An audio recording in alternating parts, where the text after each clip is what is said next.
নাটোরের সিংড়ায় জিয়া পরিষদের সদস্য সহকারী অধ্যাপক মোহাম্মদ রেজাউল করিমকে কুপিয়ে হত্যার জেরে একটি বাড়িতে আগুন দিয়েছে তার সমর্থকেরা। এতে পুড়ে মারা গেছেন একজন বৃদ্ধা। এ বিষয়ে আরো খবর নিয়ে আমাদের সাথে যুক্ত হচ্ছেন সহকর্মী বুলবুল আহমেদ। বুলবুল, এটি নির্বাচনী সহিংসতা কিনা এবং এখন সেখানে কি অবস্থা দেখতে পাচ্ছেন?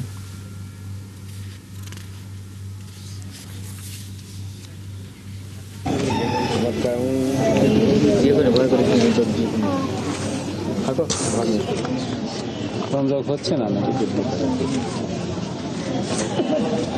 তা নিয়ে আসলে তফসিল ঘোষণার পরে যদি কোনো ধরনের সহিংসতার ঘটনা ঘটে তো সেটা কিন্তু রাজনৈতিক সহিংসতা বা পোস্টপোল ভায়োলেশন, প্রিপোল ভায়োলেশন হিসেবে কিন্তু গণ্য হয়। তো সেটি কিন্তু এখানে হয়েছে এবং এখানে যেহেতু এই যিনি নিহত হয়েছেন রেজাউল করিম, তার কিন্তু একটি রাজনৈতিক পরিচয় রয়েছে।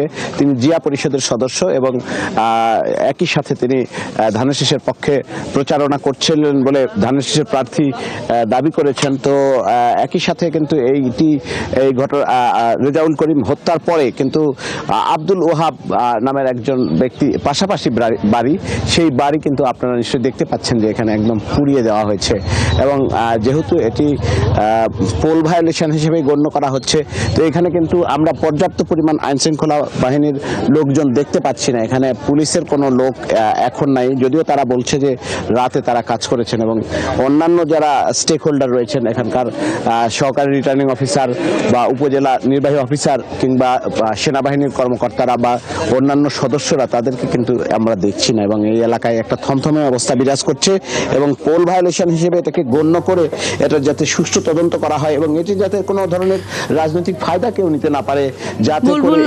ধন্যবাদ আপনাকে। নিশ্চয়ই ফিরবো আমরা পরবর্তীতে। দর্শক সহকর্মী বুলবুল ছিলেন আমাদের সাথে নাটোর থেকে।